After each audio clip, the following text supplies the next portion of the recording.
Hello, hello. Good morning, good afternoon, and good evening. Welcome to the Digital Leaders Show. I'm Dan Goodstein, and it's been a couple months since we did this, so hopefully you haven't missed us too much. And for those of you who haven't seen the show, welcome for the first time. Our goal each week is to make you a better digital leader. We're discussing the key issues and news at the intersection of business, technology, and the humanities as we transform to a digital society and digital enterprises. We're live each Wednesday at our new time, noon Eastern, 9 Pacific, and 6 p.m. Central European time.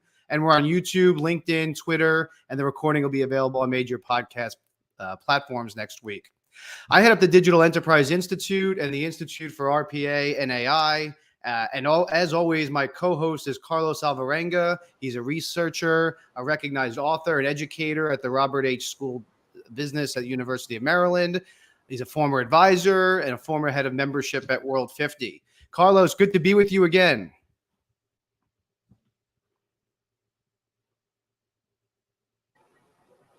Dan, good morning. It's good to be back with you for another round of conversation. Nice to see you again.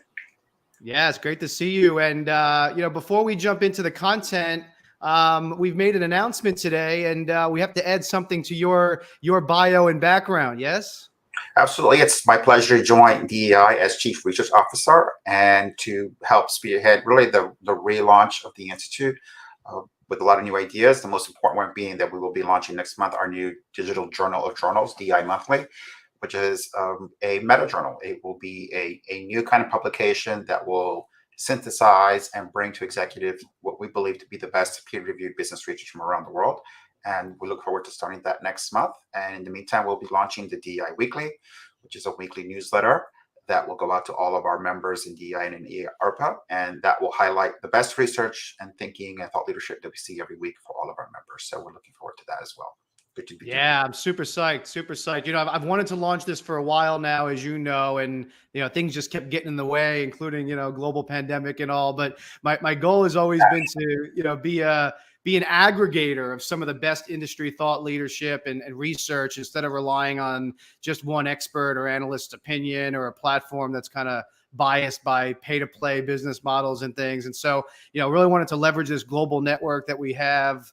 We're up to over 130,000 executives worldwide and really assemble the top minds to debate, content and best practices until we get to the right answer. And now with the addition of, your academic and research network, I really think it's going to be the most robust platform for executives to research issues and get real unbiased insights from people who are actually living and breathing this stuff every day.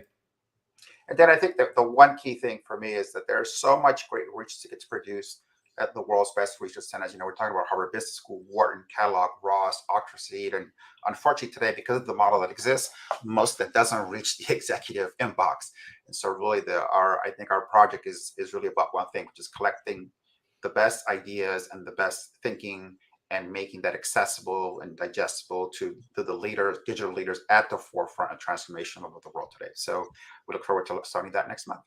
Yeah, no, sounds good. And the site's now live. It's DEInetwork.com. So go ahead and check that out. Okay, back to the show. So it's been a few months. I'm really excited also to be back with you and restarting our weekly shows.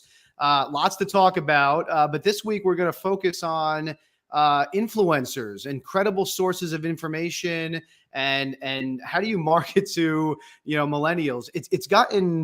Carlos, it's gotten really tricky out there, right? I mean, it used to be you trusted certain media organizations to get your truth. Fast forward pandemic, a couple political administrations, people don't trust these institutions anymore, right? And so, that combined with the influx of people getting their information online on social media, you have more citizen journalism, you have more kind of enthusiasts that are putting out their own kind of versions of content and truth. You have social influencers, but so how do you figure out what's credible now? Well, I want to take a little bit of a step back and highlight a book that I just finished as research to my book by Jason Steinhauer. The book is called History Disrupted, and it is a history of e-history.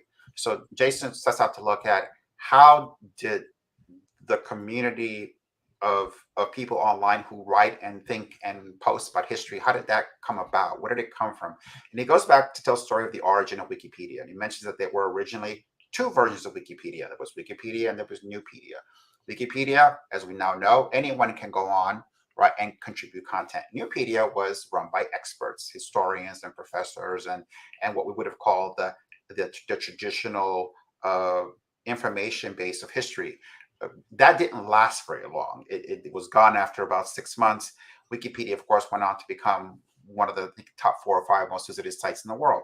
And for Steinhauer, this is the beginning of this transformation.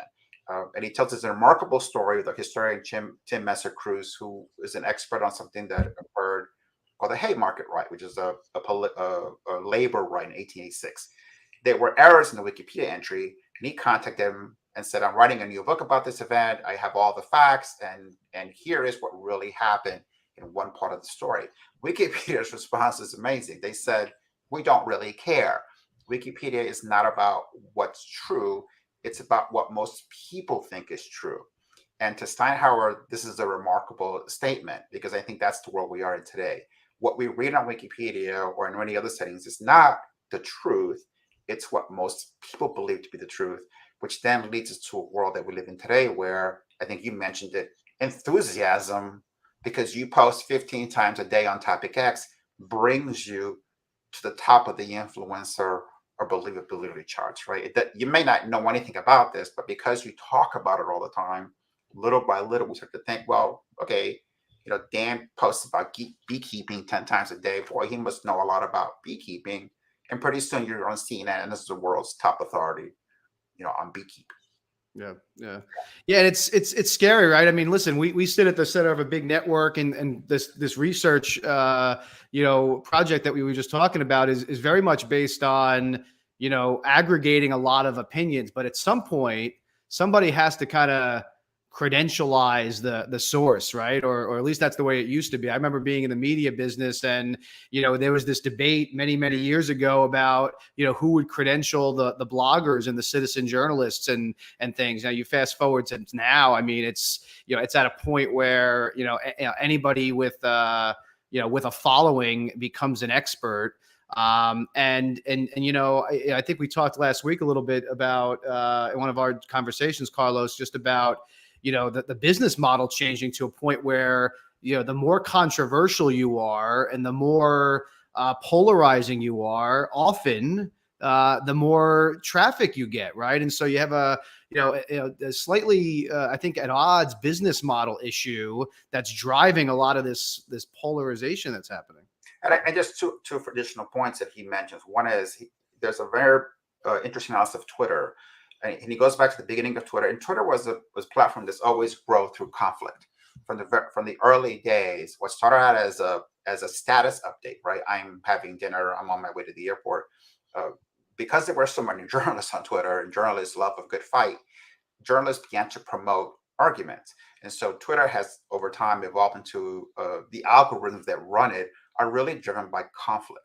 The more you and I disagree, the more the platform rewards us, which is distinct from Instagram. Instagram is a platform whose algorithm rewards emotional reactions. All right. So if things go viral on Instagram primarily because of how I feel about what I see and how I react to it, different from Twitter. And so even on different platforms, right, different mechanisms bestow virality, right, or enthusiasm. And one thing will make you an expert on this platform or give you high visibility. Something else will give you somewhere else. What we know is that the traditional method, where you had to be vetted, like you said, an institution granted you expertise. Today, expertise is self-generated. If you're smart and clever enough or have enough money, right, you can make yourself an expert. You don't need anyone else to help you do that, which is a remarkable change I would imagine, for a corporate marketer. I know our guest today comes from that world, so I'm curious to hear what she has to say about this new kind of environment.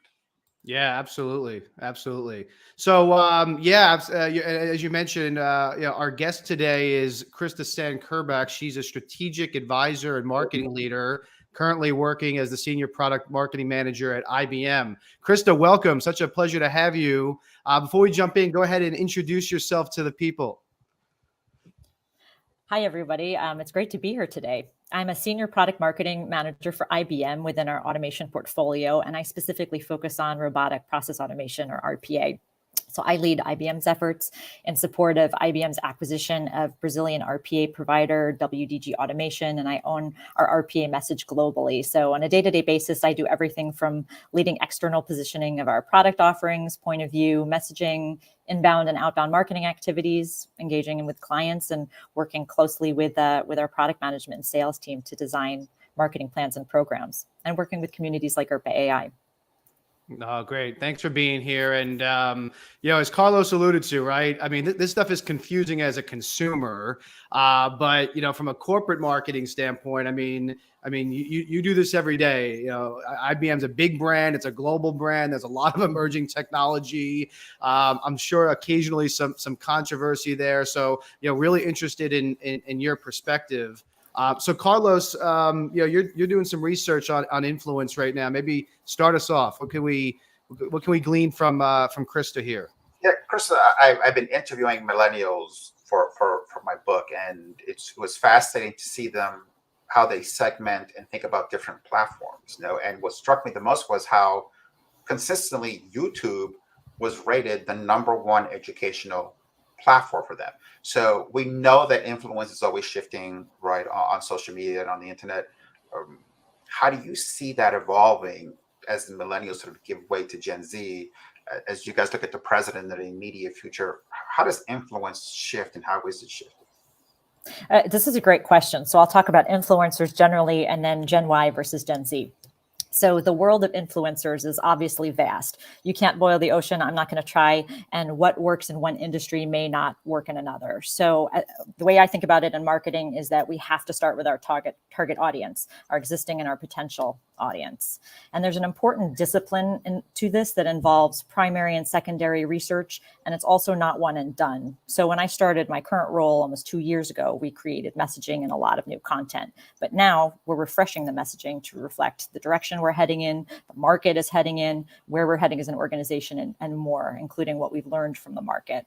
As I think about influencers, it's a lot of the big analyst firms, Gartner, Forrester, Everest, Omdia, HFS, and others. Those are major influencers in my world of intelligent automation and far beyond that, of course, too, and other segments. So they're talking with business leaders about the technology. Their evaluations are rigorous, and they're backed with research. And I think that that's a really positive thing, because whether we like it or not, top executives and investors are going to pay attention to these reports and where a company or product place in, for instance, like the Gartner Magic Quadrant. We have to then equip our sales teams with talking points to address any objections. And these kinds of evaluations keep us honest as a company. If we get feedback that our marketing message is unclear, we have some soul searching to do. We also can't just pay an analyst firm and think it's going to generate results. So we have to use our access widely. So that's a key influencer in my business, but it's not the only one. So when I think about marketing to millennials and Gen Z, first I want to take a step back and actually define a little bit the groups that we're talking about with millennials and Gen Z. So one caution to marketers that I have is that I actually see these terms bandied about kind of casually. And recently, even just like in the last week, I've seen some promotions aimed at so-called millennials, but they were actually clearly intended for early 20-somethings who are not millennials. So exact boundaries, can be fuzzy, but Pew Research defines the group of millennials, or Gen Y, as people born between 1981 to 1996. And so they're now 26 to 41 years of age, whereas Gen Z, the subsequent generation, are ages 10 to 25. So in terms of kind of breaking down these groups and their influence, millennials represent about 25% of the population, and they have an estimated buying power of over $1 trillion. Obviously, these groups have been well researched, and one potentially exciting thing for marketers is that neither group have reached their full potential yet. For millennials, a small group of them have vaulted into kind of C-suite roles. Definitely, influencers. And, as we think about buyer personas that we want to market to, we can actually start now getting really granular about doing that and about targeting them. And as you said earlier, millennials are known to be cause driven. I'm a millennial myself. We do a lot of research on forums, blogs. YouTube videos are actually huge, like how-to videos, and we're driven by great content. Gen Z is another really interesting segment that definitely can't be overlooked because they're 32% of the global population. They're digital natives, and they have a lot of influence already on family spending. So I had seen a study that was conducted by an organization called LTK, which calls itself the largest creator-powered marketing platform. And they identified in the study, which was done in June 2021, that 92% of Gen Z adults that are aged 18 to 25 make purchases based on influencer recommendations, 92%. So, we definitely can't overlook this. I think more and more we're going to see that these groups are bigger users of YouTube, Snapchat, and Instagram, even more than millennials. They're also on platforms like TikTok. So for organizations like mine, I work for IBM, long established company, but guess what? We're on TikTok now. And I think that it's going to be even more important for brands to have a presence, preferably, at least high quality visual, preferably some high quality video content as well. And, think that brands are really going to have to pay attention to that. Chris, I'm curious, what does IBM say on TikTok? We have a lot of different content. It might be a day in the life of an IBMer. We've got a new creators marketing campaign that's very exciting, where we're talking about new creators in our world who are doing really innovative things with technology. It might be actually going in and describing a more technical term in depth in a very visually engaging way, and a lot more. I think it's an exciting platform for us. So they sound more like narratives. Mm-hmm. Yes. From, say, I have a message about product A, B, or C that I want to deliver. Rather, I'm telling a story, and yes. I hope that by telling story A, B, or C, there's some emotional connection or some reaction that you're hoping to get from that particular audience. Absolutely, it's educational as well. So we really want to help our audiences understand these terms and how significant they are, as well as who we are as a company and a culture. So, Krista, I saw this. I saw this video on YouTube the other day, and it was talking about content creation. And as a marketer myself, right, following this person, and one of the things they were talking about is how you don't have to be an expert to publish content, right? You just have to be. The word they used was enthusiast. You just have to label yourself as an enthusiast. But I don't know that the viewer gets that difference, right? And so, I'm torn, right? And as a media guy, I'm thinking to myself, that's a graying, scary line. The marketer in me, though, says, hey, that's a great tactic, right? So what do you think? Is this a positive or a negative development on just broader society? Yeah, it's a really interesting question. I know that I still really appreciate rigorous research-backed approaches, and having come from that world, I worked in market intelligence and insights for many years. I think that it's really important to do the work that we do well, and to be able to optimize and understand the future is to have that kind of rigor. And I think that good quality research and the insights derived from that research really continue to resonate with audiences. I would say now, if I were in the position of a hiring manager, I might choose enthusiasm for lower stakes assignments, at least. So somebody who's willing to hit the ground running, somebody who has a zest for learning, that would be, very compelling for me as a hiring manager. And I do think that traditional academic degrees may start to matter less. Where we're in a world now where we just need to keep upskilling people. And I know that my company, IBM, is very committed to that, with the goal to upskill 30 million people by 2030 to stay relevant in this world. So, I really think that there's room for both. So a few thoughts on actually building this content credibility for the next digital age. I think it really is important to write frequently and thoughtfully. I think we can't underestimate the power of good writing, of really honing that craft and getting a message out there regularly. I don't think that for a lot of people that the ideas have to be perfect, but I do think they have to express a point of view. And I think that people also need to listen to what's being discussed in your communities, engage with them, learn from them, and use that to refine your messaging. And then in terms of justifying this with the business and justifying that content creation, one approach is to create content that's so good, and I do think some of that's research backed, that so good that it pays for itself. So for instance, if you want to gate that content to collect somebody's personal information to then be able to market to them, what have you actually done to deserve that gate? Yeah. So these are some of the things that I'm thinking about, and I think it's really kind of a mix. Well, then Steinhauer's book uses this term called satisfice. which is satisfy sufficiently, right? And when he interviews people and you say, well, okay, do you know that there are errors in this video about something that they might see or about a historical event? And their response is, well, yeah, but it doesn't really matter. So that the big picture, I kind of got it, and and I'll just take it from here. And by the way, interesting the point you make, Chris, because he says in the last chapter, he's reflecting. He goes, I can see a world where history dies as this existed for 200 years, because history will just be self-created, right? And I think for me, what's interesting is if you say we have a generation, my two kids are Zers, and as they grow up, where for them, YouTube is the primary source of historical and what we might call hard information, right?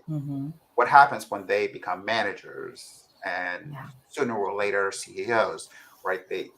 That generation will not look at the printed word, or at least it didn't grow up that way, as the source of authority. It'll look at a video. And if the video or enough videos say it's true, then it'll be true, whatever that becomes. And that's, I think, a much different world than the one we're in right now. It is. Yeah. Yeah. The other thing you alluded to, Krista, is brands having a point of view, right? We're seeing this more and more, where big companies are, either deciding to or being pushed to take a position on social issues. What's your thoughts on that? Should companies be in the middle of these debates, and how do you guys kind of navigate those decisions? Yeah, absolutely. So IBM, where I work, has very strong standards and ethics when it comes to supporting each and every individual in the workplace so that they can bring their whole selves to work. I know, for instance, that our CHRO, Nicole Lamoureux, and even our CEO, Arvind Krishna, in one of his all-employee broadcasts and publicly recently took a stance on the recent Roe versus Wade decision that IBM will support employees to gain access to covered healthcare and health services that they need. So, I know that we all definitely appreciated that. I'll switch gears to talk about a brand that I think does this really beautifully. I love the U.S. National Park Service, and I think their social accounts are like one of my absolute favorite things ever on the internet. And follow them on Instagram, and you'll thank me. In one of their posts, which are at least daily, they infuse this great mix of information, humor, and also social issues. They'll share updates in a really funny way to talk about, for instance, unique species of animals found in national parks, PSAs to stay away from large animals, bring your water and sunscreen to stay safe. But they also do engage in some social issues, talking about, for instance, special posts about during Black or Women's History Month to talk about indigenous communities' contributions to the park. And I rarely see negative feedback on their channels. I think they're pretty beloved, but they're also very quick to engage with their readers, often in a humorous way if appropriate, but it does also come across as very authentic and sincere. So love getting their content every day, and I think that they're straddling that really well. Well, Dan, to me, this is one of the most fascinating evolutions I've seen in my career, right? And I think the way I put it is this: there's the neutrality fence, and companies for a long time wanted to sit on the neutrality fence, right? Because they were happy there. And today what happens is the neutrality fence every year gets narrower and narrower, and you can either jump off, fall off, or get pushed off. And we see examples of that all the time. So my thinking is you're much better off getting ready, to your point, Krista, right? And having a jumping off when you're ready and knowing where you're going to land, than waiting for an event to push you off in a way that you didn't want to go. And I talked to a former CMO at a tech company one time about this, and he said, for us, the biggest lesson I learned was that you're almost better off not saying anything in the beginning than saying something wrong, because not having a history was the thing that dinged us. We took a side on an issue, a social issue. This is a Silicon Valley tech company, and he said the problem, we got a lot of negative feedback, not on the position necessarily, but just the fact that who did we think we were having a public opinion when we never said anything about this before. So if you think this is going to, his take was, if you think you're going to be sooner or later having to comment on something, better to enter the conversation sooner than to be seen as being, at worst case, opportunistic, right? And trying to score, quote unquote, with one side or another when the issue finally gets into the headlines. That's absolutely right. And I think it's definitely not sufficient to just, hand out a small discount for your product. during Black History Month, during Women's History Month, to those communities. But that's just, people can see right through that. It's not genuine. And if that's the only effort that you're making without, something else to really back and show your support, it's going to fall flat. And the community is going to call you out on it, potentially in a very public way. So Krista, for someone watching this who, is thinking about getting into marketing or maybe runs marketing, for a firm, I'm curious as to your advice, if we zoom out a little bit, in, 50s, 60s, 70s, the term marketing was pretty clear, right? It was about getting your message heard by the market, positioning products, right? But now we're talking about, all these content enthusiasts, influencers, social issues. So what's your sense as to what does marketing mean in 2022 and in 2032? Yeah, it's a great question. So I think there are several things that I think are just table stakes for organizations of all sizes in 2022. Number one, make sure your product or service is not only the best out there that it can be, but also solves a real pain point that people will actually pay for. Number two, it really needs to be easy to register. Again, we're now in a world where there are more and more digital natives. People expect a great customer experience from the start. Make it easy to register for, try, and buy a product. And in particular, you need to let people try before they buy. I, of course, as I mentioned earlier, lead product marketing for IBM RPA, and one of our most important assets is our trial. This allows people to learn how to build and run software robots or virtual agents in a low-code authoring environment. In other words, something that's easy for potential customers to use. It's got accompanying videos and access. Things like that are essential to buying decisions. Also, launch a good website that's easy to navigate. And for a small business or entrepreneurs, there are services that make this really easy. For instance, Squarespace, many others. You don't need deep technical skills to get started, but you've really got to have that kind of a presence in today's day and age. Then I would also say, make sure you're on social media. Again, for small organizations, you might have to prioritize this and not try to, tackle 4 or 5 at once. But for me, I know that and for my business, LinkedIn is really important for building those relationships with communities, with people in the industry, Twitter and possibly Instagram or Facebook. And as I mentioned before TikTok. I know right now IBM is getting on is on almost all of these platforms, and as I said earlier, TikTok to share day in the life and difference between digital workers versus chatbots, technical terms, etc. I'd say also have an SEO strategy. Don't expect to just build something and they will come. You really need to drive that traffic there in a very intentional way and focus and prioritize. And then we also just need focus to make it clear what our message is and for whom, and get rest to do our best work. So those are some of the things that I think are really table stakes for organizations today. In terms of marketing for business outcomes and longer term growth, I think it's also about setting a strong set of objectives. So when I was initially hired into this role to lead product marketing, a lot of it was focused on awareness. My job is to introduce this product to a global audience and capture as much share of voice as possible. This meant tactics such as building the right relationships with analyst communities, collaborating with strategic partners, with developer communities and more. But awareness really isn't enough. For marketing efforts to really drive results for the business, I think that teams need to be really tightly interlocked, aligned on those kind of metrics, and be maniacally focused from kind of the top to the bottom of the funnel, and ensuring that we're optimizing and providing the right kinds of sales enablement. And I think the last thing is that you need to give some space for big and crazy ideas. The world is changing rapidly, and to stay on the bleeding edge, be paying attention to what's going on in the market. Carve out space and time for yourself and your people to do the deep thinking work. There's a lot of distractions in today's day and age. It's very easy to be reactive, but carve out time for that deep thinking work, and your efforts will pay off. That way you can your team can come together to brainstorm and bring the best ideas to life.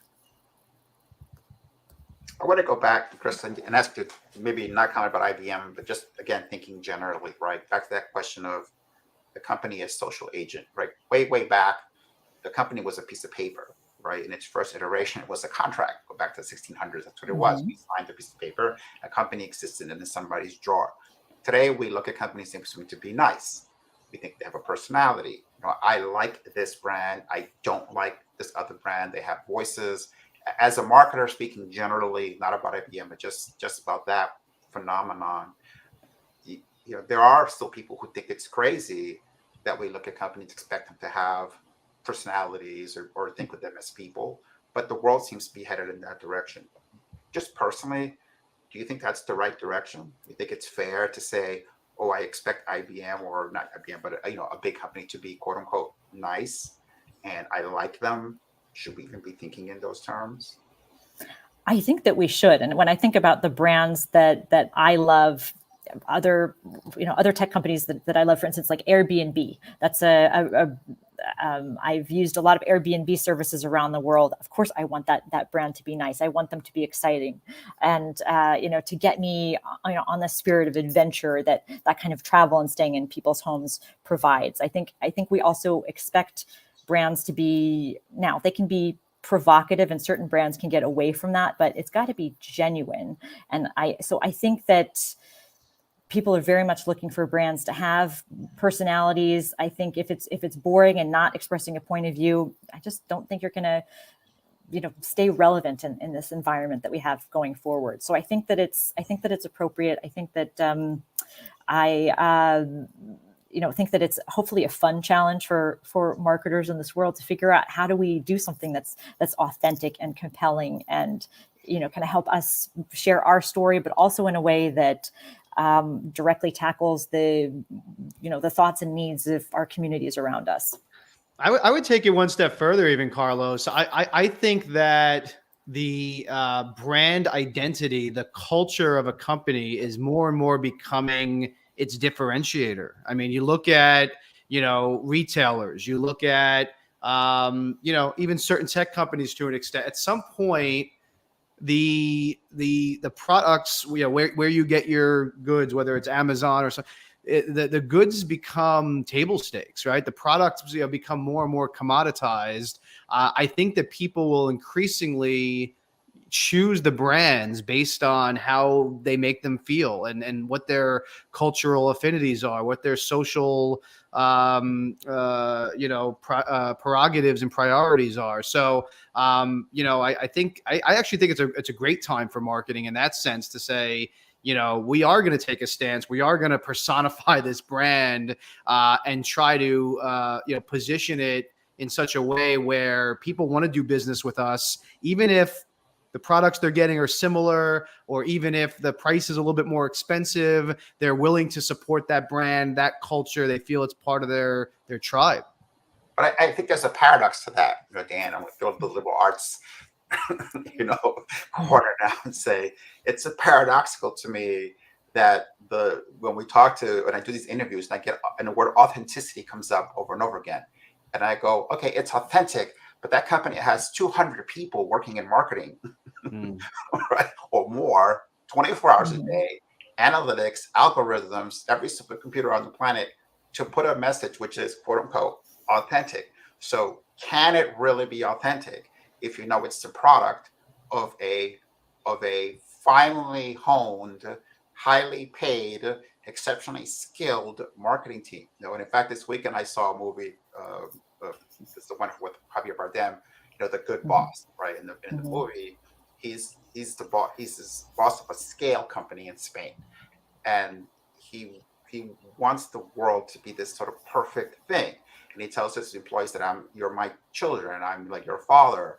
And the movie explores someone who wants the world to believe that his brand is a family brand, his company's a family company, and there is what happens outside the gate of the company, and then all the chaos of what happens inside, right? And so, doesn't it seem kind of odd that you'd say I value authenticity, again, from an institution that goes through a tremendous amount of effort to create something that really seems authentic? Where is that line, right? It isn't like Apple spontaneously invents a message and we go, oh, that's so great about Apple, right? Tremendous work goes into that message, which looks like it was put together in 5 minutes. What is authentic about a commercial that takes 6 months to make and costs $20 million to shoot? Yeah, yeah, go ahead, Dan. No, I was just going to say, I think the difference is, it's a good point you make, Carlos. I think the difference is it messaging? Is it just messaging, or is it the actual culture? And I think in this environment where, people are being more selective about where they work, how they work, when they work, who they work for, I think it's going to change. I think it's going to become an employee experience thing where companies actually have to prove to employees, who, by the way, are going to be on the front lines and represent that brand, that this is actually the culture, that they actually are, pro, women's health, or pro, social issue, whatever it is. If they don't just do the talking, if they actually do it, if they walk the walk also, then I think you attract a culture, you create a culture within the company that actually supports that narrative versus, and I think the opposite is also true in this cancel culture world that we live in. The second that people realize that it's a bunch of BS, that's the end of that brand. I think it's very fragile. Carlos, your comment got me thinking about one of my favorite examples of marketing, and it's from quite a few years ago. Do both of you remember that Super Bowl where the power went out for 36 minutes or something? My favorite brand response to that was Oreo cookie. They had done a lot of work. They had millions of followers. They had a team of social media experts at the event, so they really had a war room kind of a setup. But when the power went out, they had everybody singularly focused on that moment where, okay, this is completely unprecedented, unexpected. What do we do? They tweeted out, an image of a darkened Oreo with kind of black in the background, and it was kind of very starkly lit. And their caption was, "You can still dunk in the dark," and it got a lot of brand love. And that was one of those examples of marketing where they were obviously prepared with their official messaging there, but they just took advantage of a moment. It came across as very authentic, and they got a lot of love for that brand. So I kind of still love that example as being a mix of ready in the moment of what everybody was paying attention to and very responsive, but also but prepared in the background. Maybe also what I hear you guys say in response to my challenges, we go back to this question about marketing in the 80s or Mad Men marketing versus today. In the Mad Men days, you could be a terrible company and treat your employees horribly, and the marketing department could say whatever it wanted, right? And it didn't. The two worlds were not going to intersect. I think what I hear you saying is that you can't do that anymore. You can't have marketing delivering message A about the brand and the brand itself, the concept being materially different. Sooner or later, that's going to be that pressure will force either a verification of the message, in which case, look, this really is a good company, or this is a nice company, or sooner or later something will happen, and the tension between message A and reality B will show the market that the brand's message was inauthentic, quote unquote. Right? You can't. Is that fair, Dan? Do you think you can't communicate something which is just not true forever anymore? Right. Yeah, especially when the track record is out there forever, right? The other difference was, in a pre-social media era, right? If a company said something to you, and even if they emailed you, they said something that was off color, there was really no track record of that. It was your word versus theirs, and a really, like you said, well-staffed PR department. Now the evidence is there. You can delete a tweet, but it's not gone, right? Right. So now you have this issue of managing that. Back to what Krista said, right? There's a narrative, a meta narrative, and all these, from that down to micro narratives that all have to align, and they have to kind of take the market somewhere, right? Or take the audience somewhere. And I think that to me is what's fascinating as a marketer. The challenge is where am I taking you, right? And whatever it is that you're buying. I have a good friend who works in the steel business, and you'd say, well, it's steel, but there's a narrative about steel and innovation, and where are we going with all the people who work in this company? What do they do every day they come here? And I think that becomes the interesting thing. You have to have this destination, right? It may be evolving, but maybe that's the strategic challenge of, to your point before, Krista, right, of know the destination, know the brand and where it's going, and then on a day-to-day communicate that effectively. Yeah. Krista, before we let you go, any other things that you're excited about? Any big shifts in how companies are going to market over the next dozen years or so? Yeah, I'm really excited about the potential to really harness the power of global communities to actually further our products. Using an IBM example again, earlier this year, we ran a global Build-A-Bot contest to invite developers, students, designers, IBM business partners, and more to design a solution for social good or to solve a workplace problem with IBM robotic process automation. We actually got all these fantastic ideas from the contest. We had over 2,000 people participate globally. We reached over 70 countries with the contest. And of course, they were incentivized by a cash prize, but the teams actually really went above and beyond. And some of those ideas are being used in proofs of concept. So I'm really excited about things like that. Those innovations allow us we get the chance to engage with these communities around the world, have a dialogue with them, learn from them, make our products better, and hopefully further the industry because of that. I'm also very interested to see just generally if and how large platforms get replaced with smaller, more focused communities, or even larger focused communities. I'm, for instance, involved in 2 women's groups. One of them is called Women in America, and it's a network specifically focused on helping increase the proportion of women as CEOs in the C-suite, boardrooms, and other leadership roles. And then another one called Elevate Network, which is a global network of Women Plus that offers networking and workplace programs. Now, these communities have been around for a while. They're wonderful for networking and information sharing, but it actually goes really far beyond mentoring. And communities like this have an opportunity to help each other or even do business with each other. And I also think that organizations like this, like yours, are very nimble and I think well equipped to take on social causes. But, at a minimum, making sure our membership bases are diverse and that we've got safe spaces to talk about and advance progress on the issues that we think matter most.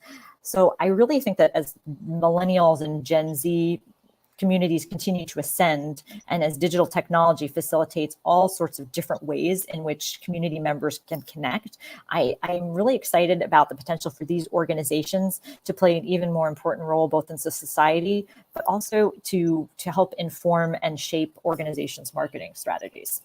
Yeah, you bring up a really, really interesting point about, community, because when you first mentioned it, I thought of like traditional community, like, we had our events and our chapters and things like that for many years at ERPA AI, right? But we're seeing a really big move towards these smaller niche communities, right? So under the umbrella of kind of the Web3 movement, right, where decentralization of the web. I wonder if we get to a point where you don't necessarily need to be beholden to the algorithms of the Twitters and the LinkedIns, right? Once you kind of find your tribe, so to speak, and I guess the issue is then again, is that tribe a cult or is it a reputable, community? I guess you have to decide. But once you're kind of part of that tribe,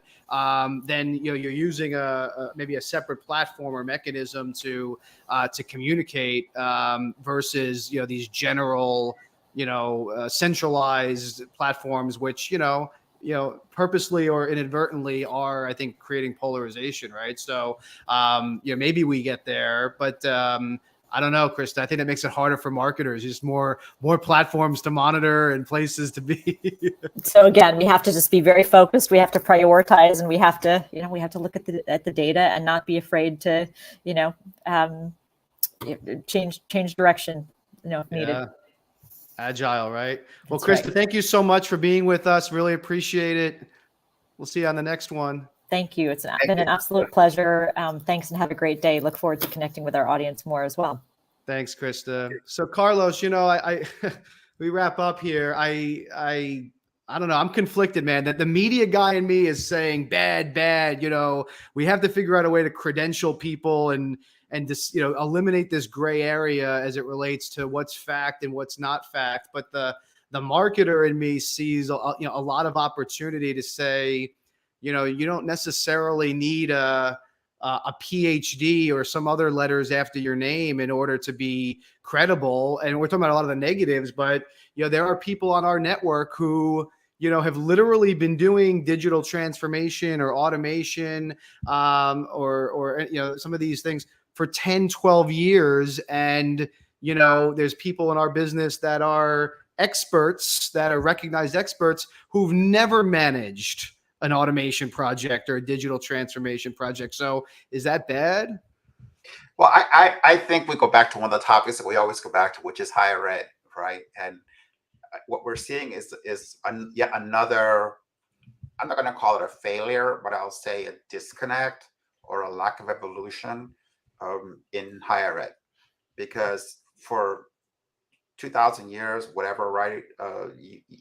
Let's say 1,000 years is the foundation of Oxford, probably, right? I think Bologna was the first university that you have a very more or less understood credentialization process. You get an undergraduate degree, you become a doctor of something. Right. The institution gives you a diploma and a robe and says, go be an expert in this world, right?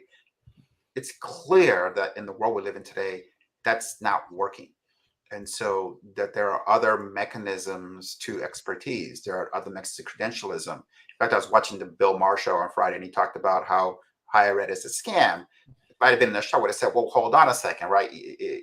And you don't want your doctor to self-credentialize. The person who's going to operate on your eyes shouldn't have done it because they watched 50 videos on YouTube on how to do eye surgery. So there is going to be, I think, this world where traditional credentialization is going to matter, and it's probably going to matter even more in the future than it does today. But then there's this brave new world where self-credentialization, we're at the very beginning of what that means. And I've seen startups that are working in this space, and I read about it all the time.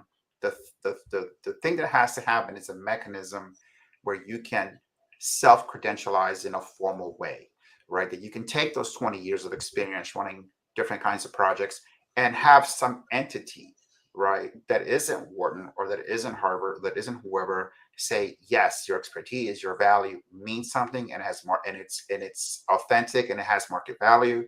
And that's the problem we hear. I think the reason why you see this flood of people doing this is that there are within that vast collection, right, of people online, some who really are know as much, if not more, right, quote unquote, than the professional, scholars.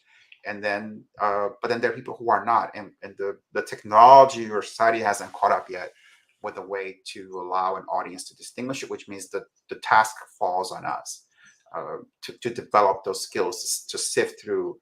When I look at a video, right, when I read a post, who is producing this, right, and what level of authority should I grant, that creator? Yeah.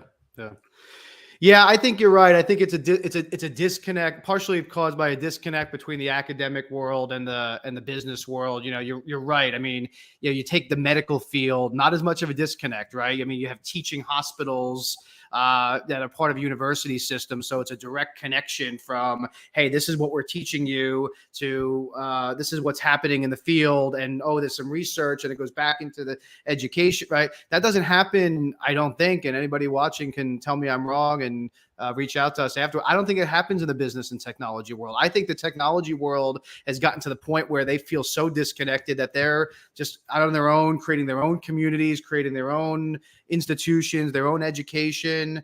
I think it's why, an organization like ERPA AI is relevant, because there is nobody else to credentialize. I mean, we're doing certification programs for people that, we thought originally they wanted the training, and some of them do, but a lot of people just come to us and say, no, I already know all the subject matter, but I want ERPA AI to credential me, because there is no credentialization out there in the automation space. So, I think we get to a point where, we have to, like you say, we have to kind of marry back up, some academic, and that's what, as what we're trying to do with DEI research now is, marry back up the academic world, the research world, and the business world into one conversation. I think you're exactly right. I always say it's the academic last mile never got paved, apparently, right? So if you've got 1,500 PhDs working at the best schools in the world, producing hundreds of research papers a year, and some of those are really relevant and really valuable and have a lot to inform, right, a digital leader ecosystem. Some of them don't. The problem is, where do they wind up? Right? They wind up behind some paywall where you pay $40 for a PDF, and they're never going to be read. So I think this issue of how do you reconnect the the people who are doing the research, the expertise, and make it relevant, right, to the leadership community. And at the same time, as someone progresses through that they are being credentialized along the way in a manner which is understood globally, right? Is something that's waiting for someone to create. I talked to a startup that had was working on a skills passport for veterans. There's another issue, right? So you're in the military, you have these skills, you have an MOS, you learn certain things. It isn't like you walk out of the Marine Corps or the Air Force and there's like an immediate system that stamps your passport that says, hey, they know how to do all these things. So they struggle. Even just that issue, right, of an independent, neutral platform that could say you are credentialized on RPA, from RPA to to how to fix a radar, right?